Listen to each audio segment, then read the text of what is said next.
Bonjour, je suis Raphaël et je vous emmène voyager avec moi dans le monde de l'ésotérisme, de la spiritualité et de l'invisible.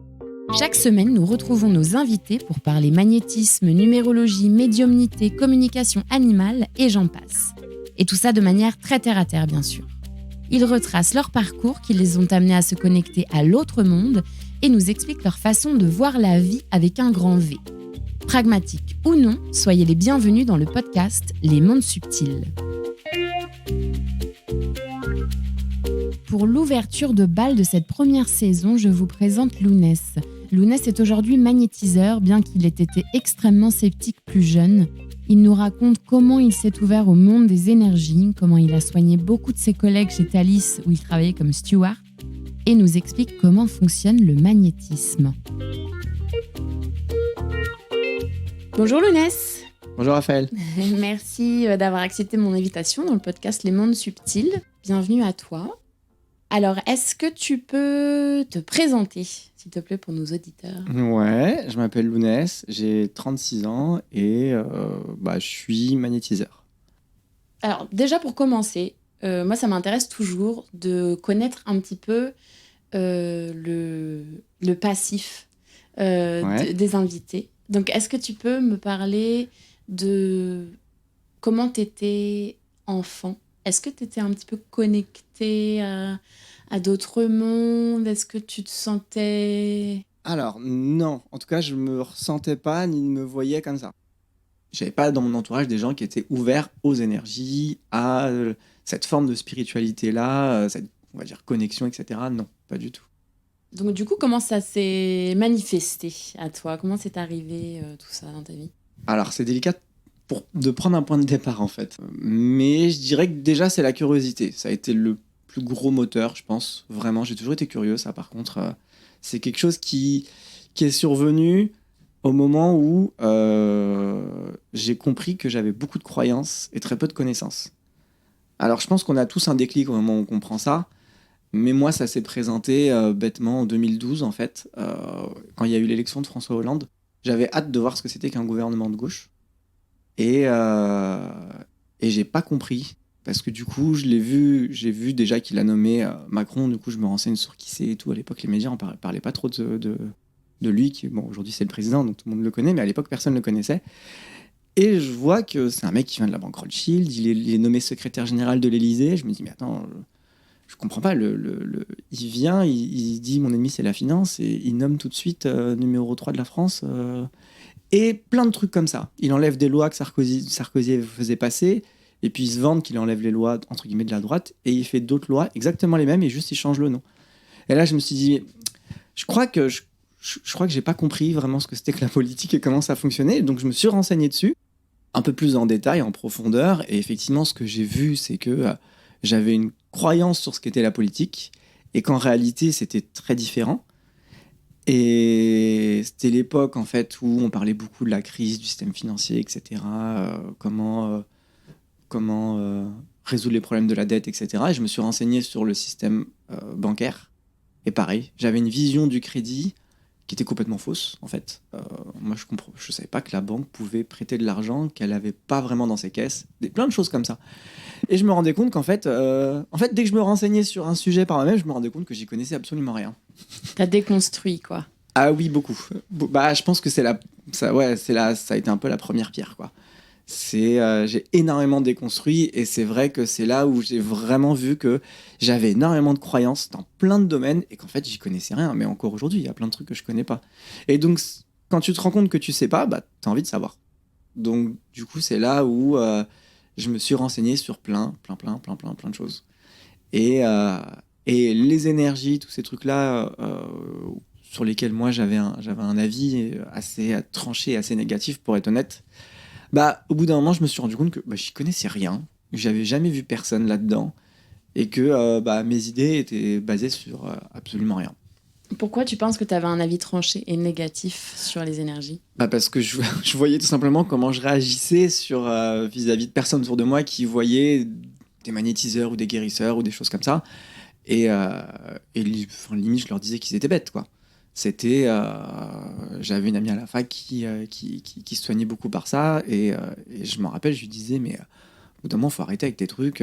Il y a des médicaments, je sais pas. Enfin, si tu veux vraiment aller bien, c'est plus simple, quoi. Et ouais, non, j'étais très, ouais, vraiment, vraiment, j'étais assez dur, assez carré en fait à l'époque. Mais je pense que, étonnamment, je pense que moins on en sait, plus on a un avis tranché. C'est pas toujours évident, mine de rien, parce que des fois, t'as envie d'avoir raison, c'est bête, hein. Et c'est là où tu dois faire la distinction entre envie d'avoir raison et envie de connaître la vérité.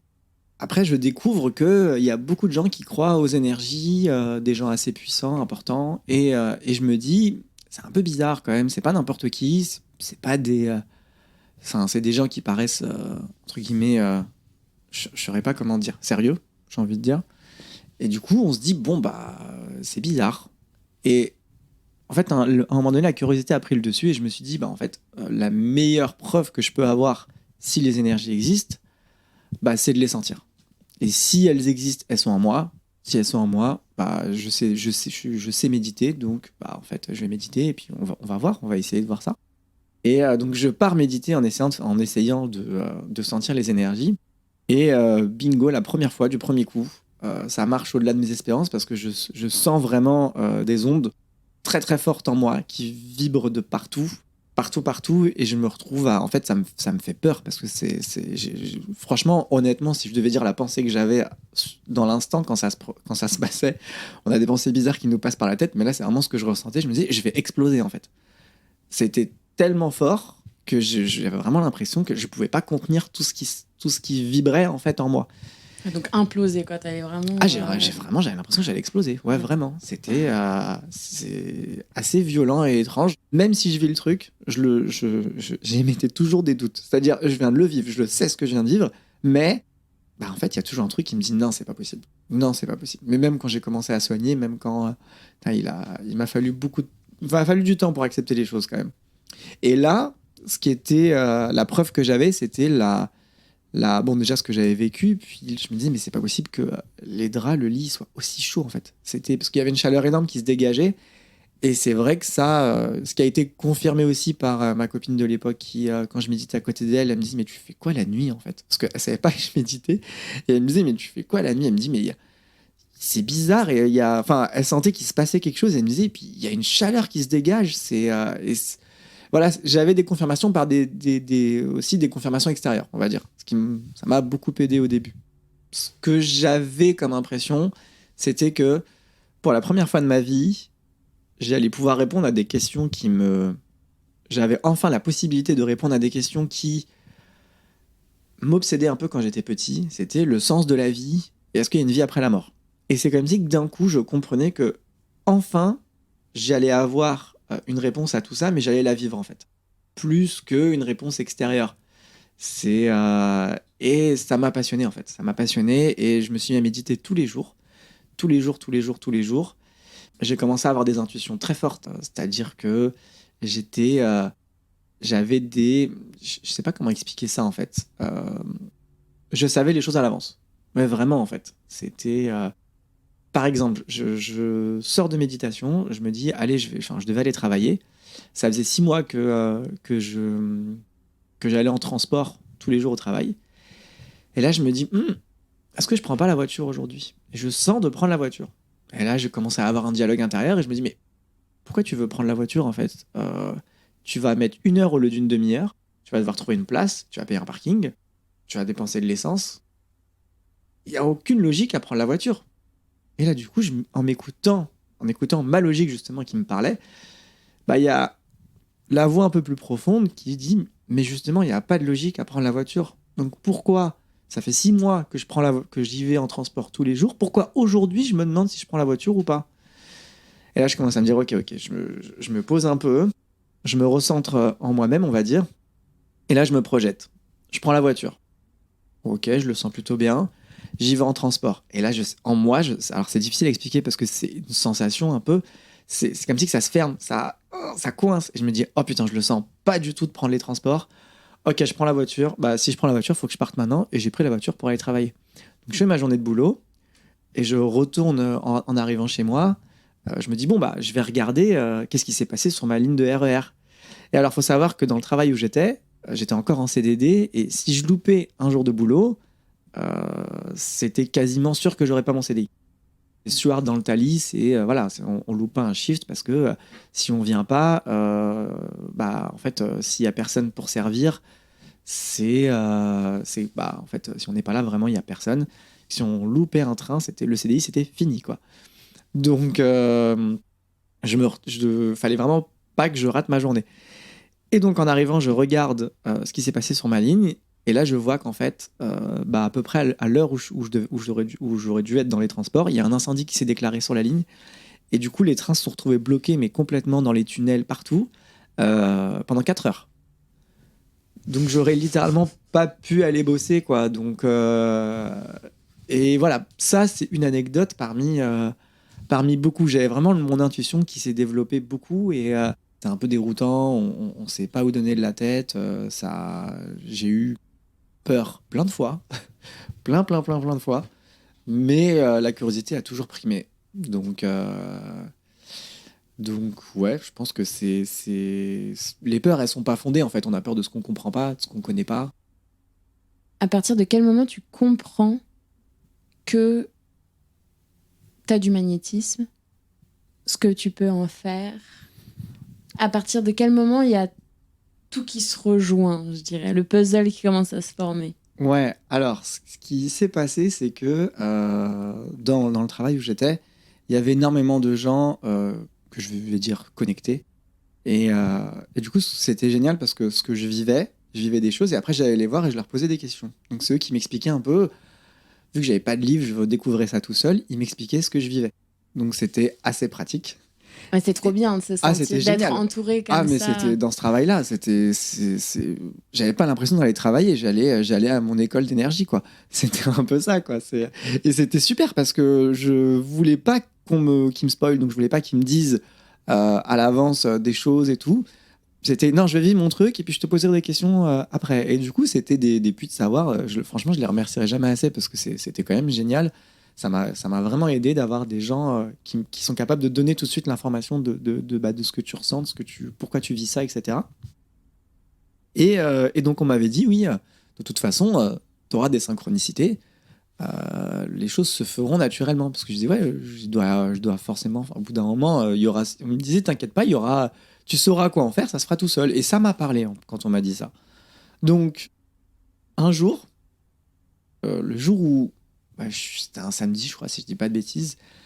Je me dis, bon, ça fait quand même. Ça faisait peut-être 3 mois que je méditais tous les jours, que j'avais ces montées d'énergie. Je commençais à comprendre comment ça fonctionnait, qu'il y avait des choses qui se présentaient tout seul, que j'arrivais à maîtriser et à comprendre comment réactiver le truc. Et je me suis dit, ok, c'est bien beau. C'est bien, j'ai fait mes découvertes. Maintenant, j'ai un peu trouvé ma réponse, on va dire. Je me dis, ok, et maintenant, en fait.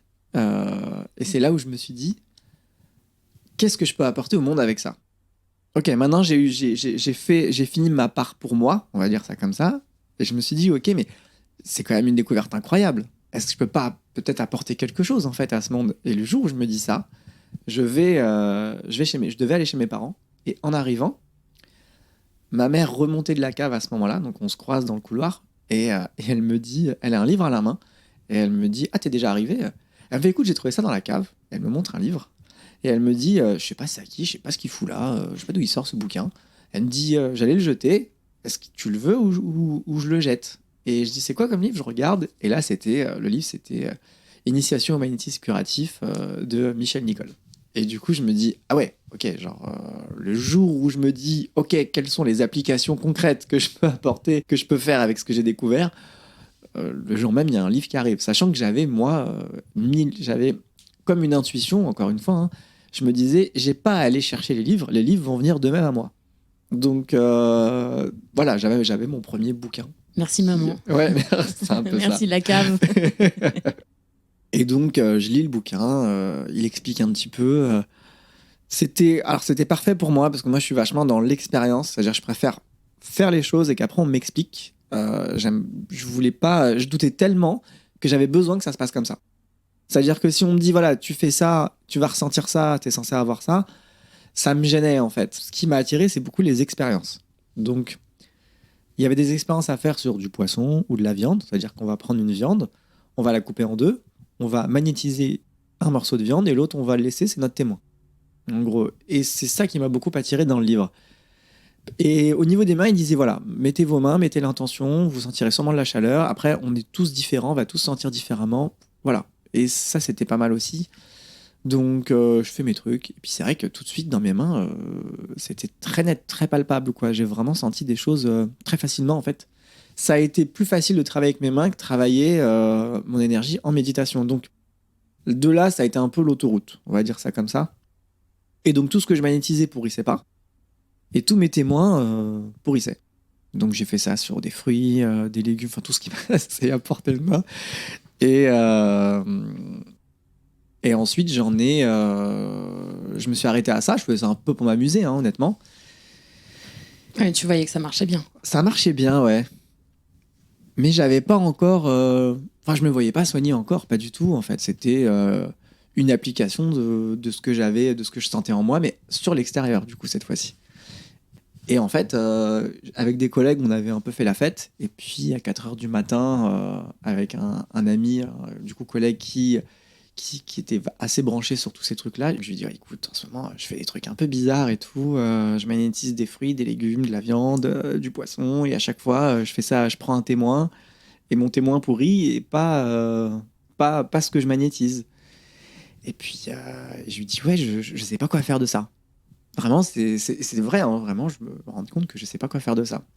Et alors lui, tout de suite, il soulève son pantalon et il me dit, mec, attends, moi j'ai de l'eczéma, j'en ai marre et tout, enlève-le s'il te plaît. Et je lui dis, mais attends, moi je sais pas faire en fait. Moi je fais ça sur des fruits et des légumes pour m'amuser, j'ai aucune prétention de savoir soigner, j'ai aucune idée de comment faire. Et il me dit, si, vas-y, j'ai confiance. Juste tranquille, il me dit ça, vas-y, j'ai confiance. Et donc je me mets à me magnétiser son genou. Et donc j'envoie de l'énergie, je sens des trucs. Au bout d'un moment, il y a des trucs qui me gênent sur la main. Enfin, j'y vais vraiment au feeling. Hein. Et je sens qu'il se passe plein de choses. Et de là, on finit la séance au bout de je sais plus combien de temps d'ailleurs.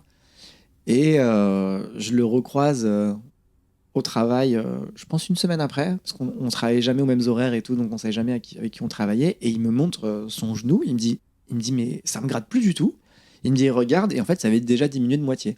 Et il me dit, on refait un truc, moi, je peux peut-être m'en débarrasser, je veux que ça parte.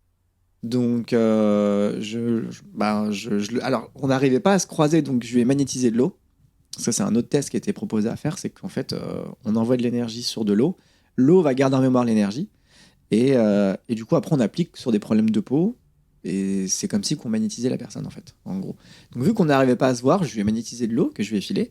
Et ça a suffi à ce que le peu qui restait continue à partir, en fait. Donc, il a complètement guéri. Et de là, en fait, tout s'est enchaîné parce que dans l'entreprise, tout le monde savait qu'il avait de l'eczéma parce qu'il se grattait tout le temps. Donc, tout le monde savait. Donc, les gens lui disaient, mais Rémi, en fait, tu te grattes plus. Et lui, complètement nature, il disait, bah non, Lounès, il m'a guéri mon eczéma. En fait, il racontait à tout le monde que je l'avais soigné. Alors que moi, j'étais ultra gêné, moi, j'étais pas à l'aise avec ça, je voulais pas trop qu'on en parle. Et du coup, j'avais des collègues qui venaient voir, qui me disaient, il paraît que t'as soigné Rémi. Quoi, comment ça? De quoi? Moi, je buguais. J'étais bourré, je me souviens. C'est pas moi. Donc, de là, j'ai plein de gens qui venaient me voir. Et en fait, au début, je pensais que c'était les premières personnes. J'avais peur qu'on vienne se moquer de moi plus qu'autre chose. En fait, non, pas du tout. Les gens venaient justement parce qu'eux avaient des douleurs et qu'ils voulaient essayer aussi. Et c'est la chance que j'ai eue d'être dans ce travail-là où les gens étaient très ouverts à ça. Ça a fait que j'ai soigné plein de collègues. Et à chaque fois, ça marchait. Bon, en tout cas, il y avait toujours un mieux. Et des fois, c'était très spectaculaire, comme sur Rémi. D'ailleurs, c'était génial que ça ait commencé par l'eczéma parce que j'ai pu voir le résultat. Et ça m'a quand même aidé niveau en confiance. Surtout moi qui étais très sceptique, très... T'avais besoin de preuves. Ah ouais, j'avais besoin de preuves. J'avais énormément besoin de preuves au début. Je pense que c'est mieux d'avoir besoin de preuves que de croire tout et n'importe quoi. De se dire, ok, ça y est, tout de suite, on a besoin d'avoir des éléments réels et concrets, en fait. Donc, et c'est sain et c'est normal, en fait. On a besoin de voir que c'est réel, ce qu'on vit, ce qu'on ressent et ce qui se passe. Donc, c'était très bien que ça a été de l'eczéma en premier soin. Et donc après, ça s'est fait très rapidement, c'est-à-dire que plein de gens ont commencé à venir me voir, les amis des collègues après. Et... Tu as soigné tous les employés de ta vie. Pas loin, ouais. France, Allemagne, J'avais des collègues, ouais. J'avais des collègues qui, quand ils me voyaient, collègues hollandais par exemple ou belges, qui me disaient ah mais c'est toi le français qui soigne, et je me suis dit ok ça y est, ouais, ça a vraiment fait le tour quoi.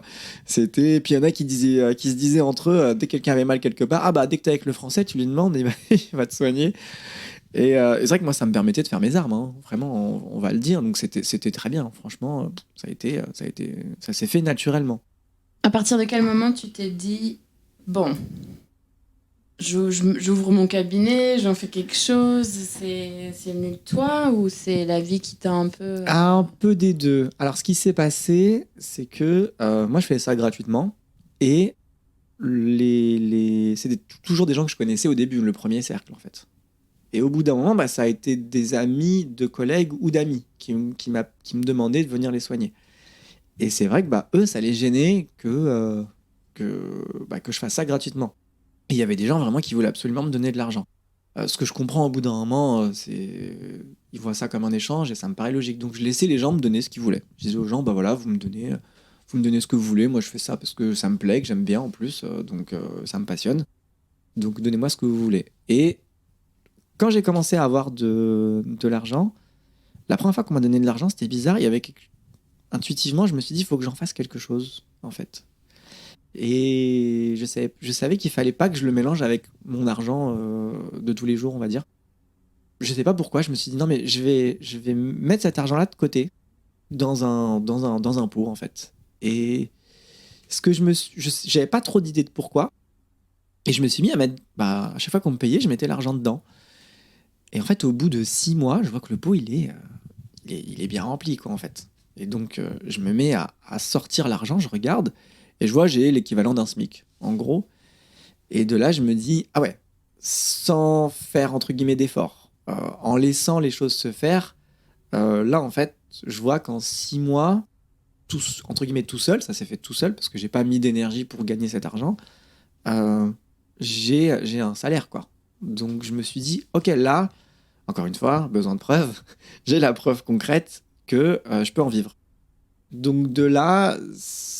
il y a quelque chose c'est devenu concret en fait en moi. C'était plus pour ça en fait que ça a été fait. J'avais besoin de voir qu'effectivement je pouvais en vivre pour commencer à l'imaginer, le créer et du coup avancer vers cette voie-là dans ma vie. Et de là en fait, la suite c'est à continuer à se faire tout seul. C'est-à-dire que les gens donnaient mon numéro et au bout d'un moment j'avais des gens qui m'appelaient et qui me demandaient si j'avais un site internet. Et les gens me demandaient si j'étais professionnel. Et je ne savais pas répondre à cette question, si j'étais professionnel ou pas, parce que je me dis, oui, non, je sais pas, non, c'est à quel moment je deviens pro, en fait. C'est quand je suis déclaré, quand j'ai un site internet, quand... je sais pas, je savais pas j'arrivais pas à répondre à cette question, je me dis, moi, je soigne les gens, ça marche, j'ai des bons résultats. Point, en fait. Et donc, au bout d'un moment, je me suis mis j'ai fait un site, parce que je me disais, je comprends que les gens aient envie de me voir, et on a envie de savoir c'est qui est cette personne à qui on a donné le numéro, etc. Et à partir du moment où j'ai fait un site, ça a été très rapide. En fait, c'est que j'avais trop de monde pour pouvoir faire j'avais carrément 2 travails, quoi, en fait. Et là, j'ai dû faire un choix au bout d'un moment. Mais ça s'est fait, dans la continuité, tranquillement. Je me suis jamais mis la pression. Puis j'adorais j'adorais mon boulot, donc il n'y avait pas de pression à avoir là-dessus. Et ouais, ça s'est fait vraiment tout seul. Plus naturellement possible, je pense. Alors, j'ai une très bonne question. Comment tu expliquerais le magnétisme à quelqu'un qui n'en a jamais entendu parler ? C'est une question qu'on me demande souvent. Et je suis pas si originale que ça, du coup. C'est pas ça, c'est qu'on me demande souvent, mais c'est quoi le magnétisme ? Qu'est-ce que vous sentez ? Et c'est vrai que quand j'ai des gens en cabinet qui me demandent ça, ce que je fais, c'est que je leur demande de me tendre la main et je leur envoie de l'énergie sur la main. S'ils sont réceptifs, ils vont sentir l'énergie. Et je leur dis tout simplement, c'est ça.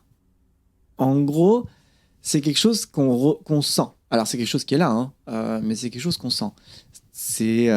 En fait, il y a de l'énergie dans tout. Je pense que j'apprends rien aux gens, parce qu'avec la physique quantique aujourd'hui, c'est ce qu'on se rend compte qu'effectivement, on n'a que des protons, des électrons, des neutrons, etc. Il y a des formes d'énergie qui sont plutôt, on va dire, lourdes et on va dire, je vais pas mettre le mot mauvaise, je vais juste dire lourde en fait. En gros, lourde, dense, parfois effectivement chargée un peu négativement. Et ça peut se loger sur le corps, ça peut rester, ça stagne sur le corps. Et c'est ça qui fait que ça entraîne des maladies au bout d'un moment. De ce que j'ai compris en fait avec les années, c'est que on a deux faces, en gros. C'est-à-dire que on est comme une pièce de monnaie. On a un côté pile, un côté face. Un côté physique, un côté énergie. En gros, on a comme deux corps l'un sur l'autre. Un corps d'énergie et un corps physique. Quand on fait un trou dans la pièce, je prends la pièce, je lui fais un trou. Elle a un trou des deux côtés au final. Donc, qu'on ait un problème énergétique, ça va entraîner un problème physique. Et qu'on ait un problème physique, ça va entraîner un problème énergétique. Et ça, c'est vraiment quelque chose que j'ai vu, en fait. Le corps d'énergie et le corps physique ne sont pas du tout dissociables. Et dès qu'on a un problème sur l'un, on a un problème sur l'autre. Tout le temps. Donc ce modèle de la pièce, il est plutôt pas mal parce que tout de suite, on comprend, en fait, pourquoi on a des troubles, qu'est-ce qui fait qu'il y a de l'énergie, etc. Tu puises ton énergie d'où? Est-ce que ton énergie, elle vient de toi? Elle vient d'autre part? Ou elle vient de l'espace autour de toi que tu vas puiser? Alors, un peu tout ça. Je me suis rendu compte, j'ai eu la chance, on va dire, d'avoir des personnes qui m'ont fait me rendre compte de ça, on va plutôt dire ça, qui avaient des énergies effectivement autour de nous. Donc une énergie qui émane de la Terre, qui arrive d'en bas, et une énergie qui arrive d'en haut. Alors, celle-là, je mets pas je vais pas mettre d'origine sur elle, parce que j'ai aucune idée. Alors, parce qu'il y en a qui vont dire c'est le prana, c'est tout autour de nous, d'autres qui vont dire c'est l'énergie de l'univers. En fait, j'en sais rien. Moi, je sais pas. Je sais juste qu'il y a une énergie clairement qui est là, on va dire au-dessus de nous, on va dire ou dans l'air, je sais même pas vraiment exactement, et qu'on peut la récupérer par le haut de la tête. Et voilà. Elle a sa vibration, sa densité, qui est très différente de celle qui arrive d'en bas.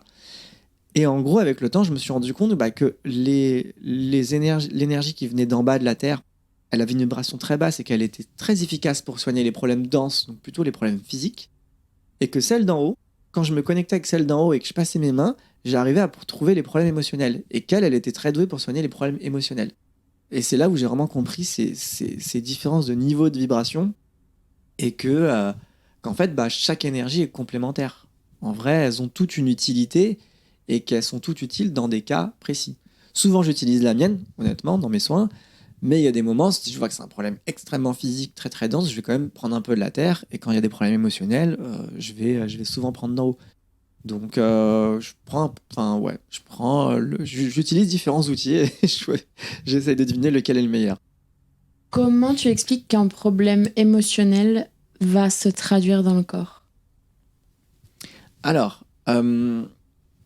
déjà, c'est intéressant de parler du problème émotionnel qui ne se traduit pas dans le corps. En fait, ça c'est super intéressant parce qu'on a des études qui l'ont prouvé.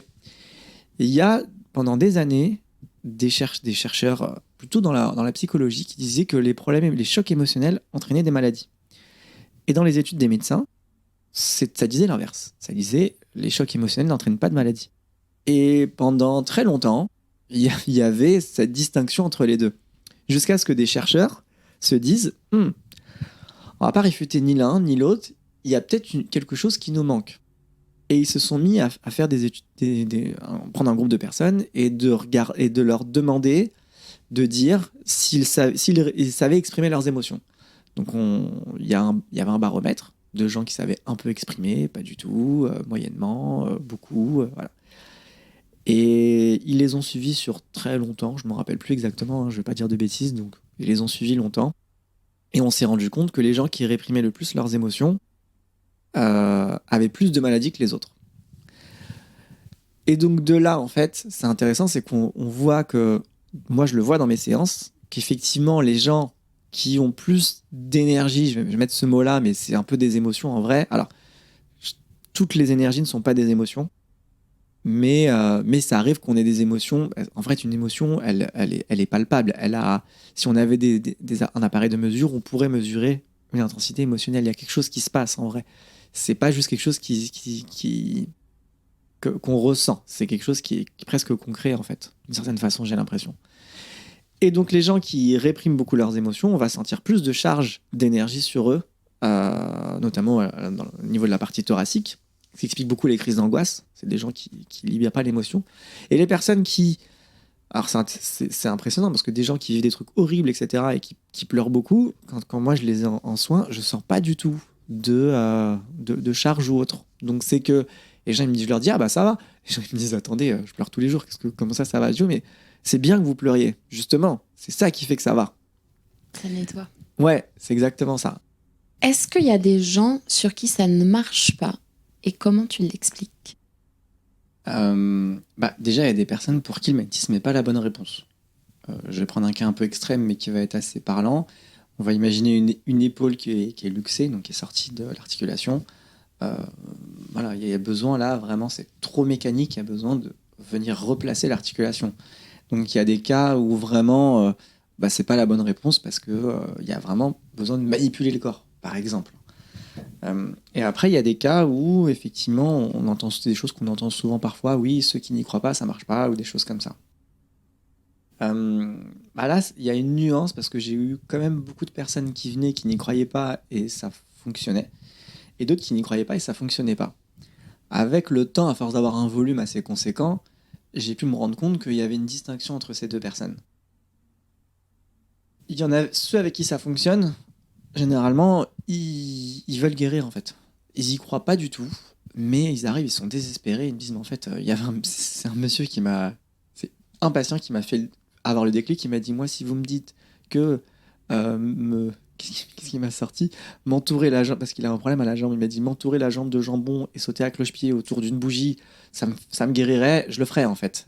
Si j'étais sûr à 100% que ça me ferait guérir, je le ferais. Et c'est là où je me suis dit, ah ouais, lui, il y croyait vraiment pas. Il était vraiment pas du tout ouvert à ça. Mais il en avait marre, quoi. Il voulait vraiment guérir. Et en fait, c'est là où j'ai compris. Je me suis dit, mais lui, il préfère avoir tort et guérir que l'inverse. Et là, en fait, c'est là où j'ai compris. Je me suis dit, mais c'est ça, en fait. C'est là où j'ai vu que toutes les personnes qui venaient, qui n'y croyaient pas, avec qui ça fonctionnait quand même, en fait, c'est ils préféraient guérir, guérir qu'avoir raison, en fait. Tu vois l'énergie des fois ou juste tu la sens? Alors oui. Alors, il y a différentes choses qu'on peut voir, parce que, encore une fois, il y a différentes énergies. On peut voir vraiment sur chaque objet ou chaque personne, on voit vraiment une espèce de couche blanchâtre, grisâtre, brillante autour d'objets, de personnes, etc. On peut aussi distinguer, quand on fait sortir beaucoup d'énergie au niveau de la main, on voit, je sais pas comment expliquer, c'est un peu comme de la fumée. Comme quand on regarde au-dessus d'un gros brasier, l'espace fait distendu un peu à cause de la chaleur, ça fait exactement pareil, en gros. Mais je pense que beaucoup de gens voient beaucoup, beaucoup mieux que moi. Je pense que c'est pas forcément là où je suis le plus doué. Est-ce que tu vois une évolution avec tout ce qu'on a vécu là, ces dernières années, la pandémie, les confinements, tout ça? Ou pas du tout? Dans le sens par rapport aux maladies que je vois? Ouais, ou plus de gens qui ont des dépressions passagères, ou des remises en question, ou des choses comme ça. Oui, alors il y a eu... en fait, après le premier confinement, j'ai eu énormément de gens qui venaient me voir avec les points d'énergie fermés au niveau des pieds, parce qu'en fait, c'est nous-mêmes qui nous les fermons inconsciemment. Hein. Et en fait, ces gens-là, on avait juste marre d'être chez eux. Donc quand on rejette là où on vit, le lieu de vie, que ce soit la ville, l'appartement ou le pays, en fait, on va avoir tendance à inconsciemment fermer tout ça. Donc j'ai eu beaucoup de cas comme ça suite au confinement, et en même temps, j'ai eu beaucoup de gens qui venaient me voir parce que ils étaient complètement réfractaires aux énergies, ça leur parlait pas. Et le confinement, je sais pas, il s'est passé un truc, ça les a forcés à aller à l'intérieur et éveil. Et puis plein de gens qui me disaient, je vais quitter mon travail, ça y est, j'ai pris conscience, j'ai machin, et qui était, c'était bizarre parce que les gens, ça paraissait tout naturel qu'ils soient dans mon cabinet et qui me disaient, mais avant le confinement, je serais jamais venu. Alors que là, ça a permis une ascension beaucoup plus grande en fait, clairement. C'était assez palpable, ouais. Il y a eu une vague d'éveil. C'est ma théorie. Oui, clairement. Oui, si tu peux mettre le mot vague d'éveil, clairement. Ouais. Ouais, c'est cool.